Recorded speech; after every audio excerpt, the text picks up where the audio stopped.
Muy buenas tardes, mi nombre es Germán Cervantes Ayala, soy el Director General de Desarrollo de la Gestión e Innovación Educativo de la Secretaría de Educación Pública.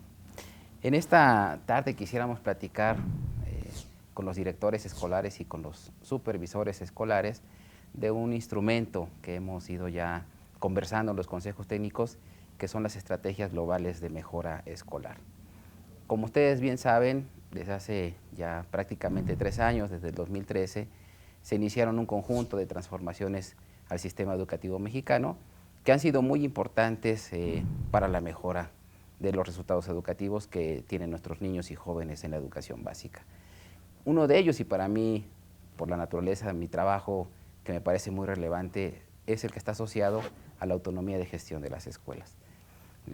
Se ha logrado darle sistematicidad y darle un espacio al Consejo Técnico Escolar, que no es una figura nueva, desde los 80 está plantada, como ustedes bien lo saben. Sin embargo, tenemos ya un espacio hoy en el calendario escolar, tenemos un espacio determinado ya de días para que se reúnan los profesores con su director a discutir los asuntos que son propios de la escuela. No lo teníamos y me parece que la orientación es correcta y es adecuada. En distintos foros, los propios secretarios de Educación estatales reconocen este espacio, porque también reconocemos que en las más de 200,000 escuelas que tiene el sistema educativo mexicano, solamente cada una de ellas sabe cuáles son las problemáticas específicas, qué le duele a esa escuela y cómo resolverlo. De otra manera sería imposible tratar de avanzar. Y de aquí que, bueno, se han desarrollado los consejos técnicos escolares y un concepto que ha sido muy importante, desarrollar una ruta de mejora. Cómo nos plantamos, qué pensamos, qué tenemos que hacer para poder continuar con nuestra ruta de mejora. ¿Cuál ha sido la experiencia que tenemos hasta el día de hoy?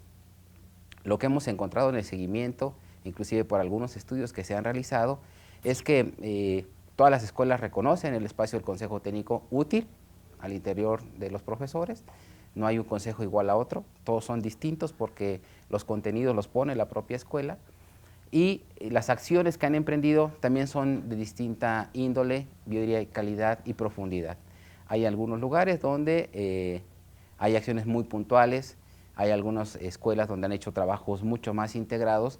Sin embargo, sí identificamos en el diagnóstico que tenemos realizado que por lo general se tienen acciones aisladas, decisiones aisladas, algunas con un funcionamiento muy bueno, otras quizás que habría que revisar.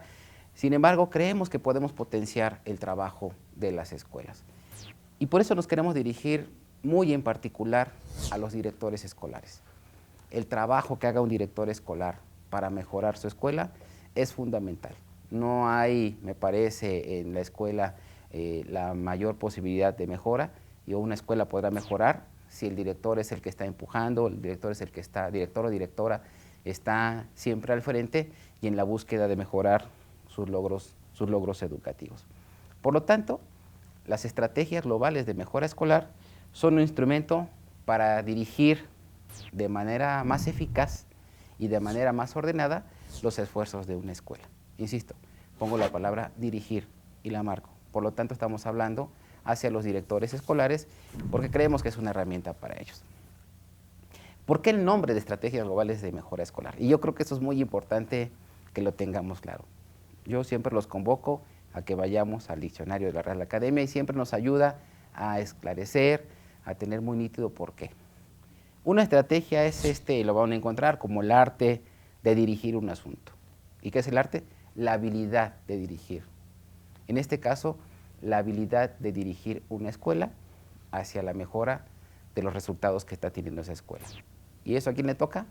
Pues a un director escolar o directora escolar. Ellos son los responsables directos de que eso ocurra. ¿Por qué globales? Hablar de globalidad es de tomar en conjunto, es hablar de conjunto de cosas, de elementos que están quizás dispersos, quizás más cercanos, pero tenemos que hablar de un conjunto de elementos que en cualquier escuela los tenemos. Ahí hay distintos actores, distintos ámbitos y distintos componentes que siempre hablan de la complejidad de lo que es una escuela. Entonces, ¿qué le estamos proponiendo a los directores escolares? Que una vez que ya avanzamos en planear la ruta de mejora, en que la escuela tiene un diagnóstico de las problemáticas de su escuela, que ya definieron junto con los profesores cuál es el aspecto más relevante en donde el conjunto de la escuela se va a movilizar para mejorar. Ya una vez que se tiene esta determinación, lo que les proponemos es, pensemos en 7 ámbitos donde hay que tomar decisiones y que la acción que van a tomar esté involucrada con estos distintos ámbitos. Primero los voy a enunciar y después quisiera dar un ejemplo de cómo articular estos ámbitos.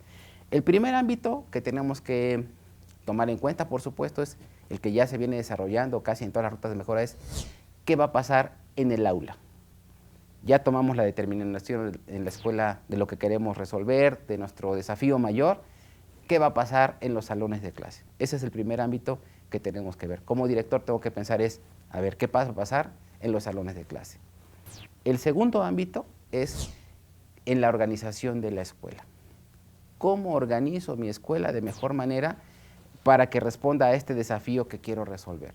Los directores escolares, sin duda alguna, organizan sus escuelas, organizan de distintos ámbitos, desde cómo ponen a qué maestros, en qué grupos, en qué grados van a qué lugar, si tenemos periódico mural o no tenemos periódico mural, cómo son las ceremonias, si tenemos ceremonias, cómo es la organización con los padres de familia. Ahí el director tiene mucho que decir y cómo organiza su escuela en favor del propósito que tiene planteado en su ruta de mejora.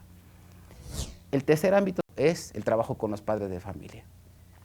Miren, es vital trabajar con los padres de familia. Lo sabemos los docentes desde hace mucho tiempo, siempre hemos dicho si no colaboran los padres de familia, nos cuesta mucho trabajo al interior de la escuela llegar a los objetivos que tenemos plantados. Aprovechemos la circunstancia que desde 2013, de acuerdo a la ley, los padres de familia son integrantes del sistema educativo mexicano. Aprovechemos esa condición. Es muy relevante, ¿por qué? Porque eso nos permite no solamente ser sujetos de derechos, sino también de responsabilidades. Y vamos platicándolo con ellos, vamos ayudándoles, vamos enseñando también en cómo participar al interior de la escuela. Entonces, el tercer ámbito que hay que pensar es ¿qué con los padres de familia? El cuarto ámbito es la formación de los profesores. Como director de escuela, como directora, tengo que pensar cómo doy más información, qué cosas tenemos que aprender los maestros para poder atender esa situación que definimos en la ruta de mejora. La formación de los profesores es vital y es muy importante. El quinto ámbito son los mecanismos de autoevaluación. Si no tenemos la medida permanente, la revisión cuidada todo el tiempo de cómo vamos, en qué nos estamos tropezando, qué nos está funcionando bien, qué no nos está funcionando tan bien, si no lo vamos viendo en el tiempo, cuando vemos ya pasó el ciclo escolar o medio ciclo escolar y no recuperamos una información que es muy valiosa para ir trabajando en el camino. A mí me parece que la palabra ruta de mejora es muy afortunada porque pues la ruta es eso, trazamos un camino para llegar, pero sin duda en el camino puede haber distintos obstáculos, objetos que nos tienen que obligar o que nos invitan a cambiar, a movernos, pero sin perder de vista el objetivo a donde vamos. Para eso sirven los mecanismos de autoevaluación en las escuelas para saber si avanzamos o no avanzamos. Un siguiente ámbito que desde la función directiva tenemos que pensar es qué apoyos técnicos requiere mi escuela. Está bien, ya definimos un propósito, es qué apoyos requiero tener desde fuera de la escuela, qué le pido a mi supervisor escolar, a mi supervisora escolar, qué le pido al colectivo de directores de mi zona escolar. Hay padres de familia que pueden ayudar también en los procesos. ¿Qué apoyos necesitamos en la escuela para consolidar nuestra ruta de mejora? Y por último, el séptimo ámbito es la adquisición de materiales o apoyos que tengamos. Algunas escuelas tienen apoyo de programas federales o programas locales, algunas no lo tienen, sin embargo, ¿qué apoyos pedimos? Si establecimos, por ejemplo, una ruta que vamos a platicar ahora sobre lectura, ¿qué necesito? Quizás una biblioteca, quizás materiales, ¿qué necesito tener ahí? Entonces, eso también que parece que no es importante, sí lo tiene que ser, porque la decisión está en la escuela. ¿Qué apoyos pido al exterior que me permitan entonces hablar de mi ruta de mejora en su conjunto? Voy a poner un ejemplo de cómo articular entonces estos 7 ámbitos bajo una misma estrategia de trabajo, un poco a manera de ilustración Insisto, no son cosas que nos inventemos, son cosas que hemos aprendido de las visitas a escuelas, del diálogo con directores, con directoras, con supervisores. Ellos son los que nos han permitido y ahora pues aprovechamos este conducto para comunicarlo al resto de directores y directoras de todo el país y a los supervisores escolares. Encontramos que muchas escuelas en su ruta de mejora tomaron la prioridad de asegurar la lectura y la escritura en los alumnos. Totalmente válido, legítimo y muy importante. Sin duda alguna yo coincido con esa toma de decisión de las escuelas respecto a este es lo más importante. Si no aseguramos que los niños lean, escriban, difícilmente nos podemos mover en el resto de las asignaturas que el profesor y profesora tienen. Ya tenemos una determinación que nos marca nuestra ruta de mejora. La ruta de mejora de la escuela es en este ciclo escolar. Tenemos que avanzar de manera muy importante en que los alumnos lean y escriban. Esas palabras tan pequeñitas pero tan potentes y tan importantes para nosotros en la educación básica. Entonces, la primera decisión es, ¿qué va a pasar en las aulas? En el primer ámbito, ¿cómo hacer que las cosas funcionen y qué decisiones vamos a tomar en el aula sobre este propósito que nos pusimos? Y a lo mejor puede ser, insisto, tomando ejemplos de lo que hemos tomado, algunas escuelas han decidido que la primera actividad académica del día será una lectura breve e interesante.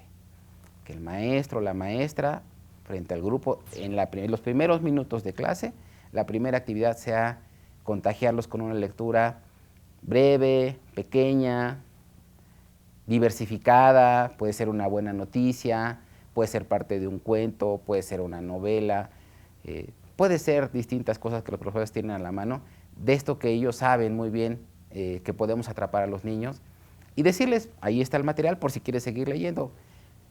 Esa es una actividad que se puede hacer y definir que todos los días esa actividad se va a hacer en todos los grupos, en todas las aulas. Y tomar variantes, a lo mejor después los niños son los que van haciendo lecturas, los que traen lecturas, pero hay una determinación de trabajo para fomentar y favorecer la mejora de la lectura en la escuela. Ya tomamos cartas del asunto en el primer ámbito de decisión, en la organización de la escuela. ¿Por qué no pensar, por ejemplo, que en las ceremonias que se hacen los lunes, ¿por qué no arrancamos con una lectura? ¿Por qué no invitamos a un padre de familia, a una mamá, a un profesor, al supervisor, que haga una pequeña lectura y entonces ese sea la ceremonia del lunes? Siempre va a haber un trabajo de una lectura bien hecha, de estas que comunican, de estas que ayudan a contagiar a los niños del valor de la lectura. ¿Por qué no inundamos la escuela con materiales de lectura? En el periódico mural, ¿por qué no hacemos tendederos de lectura en el patio? Se pueden hacer cosas y eso es la organización de la escuela. Eso no depende de un solo profesor, depende de la escuela en su conjunto. Tomamos decisiones entonces en el segundo ámbito. El tercero es con los padres de familia. Ahí podemos hacer muchísimas cosas. Directores, directoras, si no involucramos a los padres va a ser muy difícil el trabajo de la escuela y ustedes lo saben mejor que yo. Invitemos a las madres de familia a leerles todos los días a los chicos. Que nos regalen unos minutos para leer con los niños en casa, para tomarles lectura y estar atentos. Aconsejarles algunas cosas. Es muy común que si la mamá, el papá ya se enojó, le digan al niño, ya, a ver, agarra un libro y ponte a leer. No es un castigo, no puede ser un castigo. O en muchos hogares también los materiales, los libros están guardados en un librero, están muy bonitos, pero son inaccesibles y entonces si el niño se atreve a sacarlos, pues ya le tocó regaño. Inviten a los padres, a las mamás, que pongan libros al alcance de los niños, ahí cerquita donde ellos los pueden tomar. Decía un buen amigo que más vale un libro muy usado y un libro que ya a lo mejor ya se desgastó, que un libro bueno y muy lindo ahí guardado que jamás se abrió. Invitémoslo, digámoslo. Hay escuelas y hay experiencias donde tienen círculos de lectura con madres de familia. El trabajo con las mamás es muy importante. Yo no digo que los papás no, pero con las mamás realmente es muy potente y es muy importante el trabajo con ellas. Hagamos círculos de lecturas con lecturas útiles para ellas también, que les muevan, que les sirvan, digamos, para su vida cotidiana. Y si logramos tener mamás lectoras, créanme que eso nos va a repercutir sin duda alguna en el conjunto de los niños y jóvenes que tenemos en la escuela. En el ámbito de formación de profesores, también tenemos mucho que hacer. Llevemos entonces al Consejo Técnico lecturas, materiales o personas inclusive que nos puedan ayudar en cómo detonar mejor la lectura. Hay ya muchos materiales sobre técnicas para el trabajo con los niños de lectura y de escritura. A ver, si vamos a leer en voz alta, aprendamos a leer en voz alta. Hay formas de leer en voz alta, no es solamente llego y hago la lectura, hay que hacer inflexión de voz, hay un trabajo importante que hacer, esto que contagia a los chicos. Entonces, hay textos, ahí está el texto maravilloso del maestro Felipe Garrido de cómo leer en voz alta. Leámoslo entre los profesores, aprendamos también para que lo hagamos muy bien y luego invitemos a los niños a poderlo hacer. Entonces, tenemos que formarnos como docentes también para hacer mejor el trabajo y ser más eficaces en lo que queremos hacer. Mecanismos de autoevaluación. ¿Cómo sabemos si estamos avanzando en que los niños lean mejor? Tan simple, directores, pongamos a leer a los niños. ¿Cuántos de ustedes realmente saben cómo leen cada uno de los niños de sus escuelas? Ningún director o directora debería de no saber cómo están leyendo. Debería tomarse 5 minutos por niño, no más, 5 minutos, para que los niños les lean una pequeña lectura, una cuartilla nomás, y dense cuenta de cómo estamos avanzando. A lo mejor nos encontramos sorpresas. A lo mejor encontramos que en quinto, sexto año tenemos niños que todavía están deletreando, o en la secundaria. ¿Qué hacemos con ellos? Entonces vamos identificando dónde sí avanzamos y dónde no estamos avanzando. Identifiquen ahorita, en los primeros meses de un ciclo escolar, cuáles son los niños que van a requerir más apoyo de manera consistente. Y entonces esos niños ir ayudando, tener apoyos más focalizados para trabajar. Pero si no sabemos si estamos avanzando o no, nos perdemos. Toda la acción que estemos haciendo, la lectura diaria, los padres, la formación de los profesores, no nos va a funcionar porque no sabemos si realmente estamos caminando o no en el sentido que queremos hacer. ¿Qué apoyos técnicos requiere la escuela en este trabajo? Y ahí le toca la gestión fundamentalmente al director. Quizás habrá maestros que nos ayuden a decir, oye, pues yo conozco a una colega que ha trabajado muy fuerte los temas de lectura, o alguien en la escuela, en la universidad, algún diplomado, algún curso, hay que llevarlo al interior de la escuela. Pero es una tarea fundamental del director pensar cómo buscamos apoyos fuera de la escuela que le sirvan a ese propósito que él tiene y que tiene su colectivo docente para mejorar la lectura, en este caso, de la escuela. Y la adquisición de materiales. Miren, sí ha habido ejemplos de escuelas, yo las he encontrado y de pronto pues es un poco extraño. Hay ahorita, digamos, las escuelas que tienen algún recurso, identificamos que lo que más compran son computadoras y equipamiento. Pero a lo mejor lo primero que tenemos que asegurar es tener una biblioteca. Si el plan es que los niños aprendan a leer, pues hay que tener materiales de lectura. Una biblioteca escolar, y qué mejor bibliotecas en las aulas. Si no tenemos materiales de lectura, va a ser muy difícil el trabajo. Entonces, que la adquisición o que la petición a padres de familia, a quien nos pueda ayudar en la escuela, sea sobre ese mismo propósito y poder entonces focalizarnos. Esa es la idea. La idea es tener estos, en la implementación de las acciones de su ruta de mejora, recordemos el segundo proceso, en la implementación, no solamente pensar en una acción aislada, sino pensar en estos 7 ámbitos donde la escuela sí puede tomar decisiones. Que el director o directora de escuela se esté preguntando en cada consejo técnico y cómo voy con los padres, y cómo voy en las aulas, y cómo voy en los mecanismos de autoevaluación, y cómo voy en los materiales, cómo voy en los apoyos externos que estoy teniendo, y se pregunte de los distintos 7 ámbitos, porque a lo mejor allí encontramos que quizás decir, a ver, en las aulas va muy bien, las tareas están haciéndose todos los días, pero con los papás no. Vamos comentándoles, vamos invitándolos, ¿no? Quizás nos falta información al colectivo docente para poder potenciar más la actividad. Vamos trayendo información al colectivo docente. Es una herramienta, insisto, muy pensada, es un instrumento muy pensado para los directores escolares, para las directoras, y que creo que pueden ayudarle, por un lado, a crear sinergias entre los distintos componentes, actores que están dentro de su escuela. Por otro lado, a ser mucho más eficaces en la acción de la escuela. La tarea del director es compleja. Yo creo que son de las más complejas del sistema educativo. Tienen que tener control de alumnos, el control de la administración de la escuela, donde hay recursos, el funcionamiento diario, el trato con los padres de familia. Pero algo que es muy importante es cómo dirigir la mejora de su escuela. Y esta es una opción, buscar que los distintos elementos se articulen. Si un director o directora logra articular estos elementos, sin duda alguna, creemos que va a tener la posibilidad de ser más eficiente, mucho más eficaz y más certero en el logro de aprendizajes de los chicos que tiene a su cargo. Esperemos que esta información sea de utilidad. Les agradecemos su atención. Buenas tardes.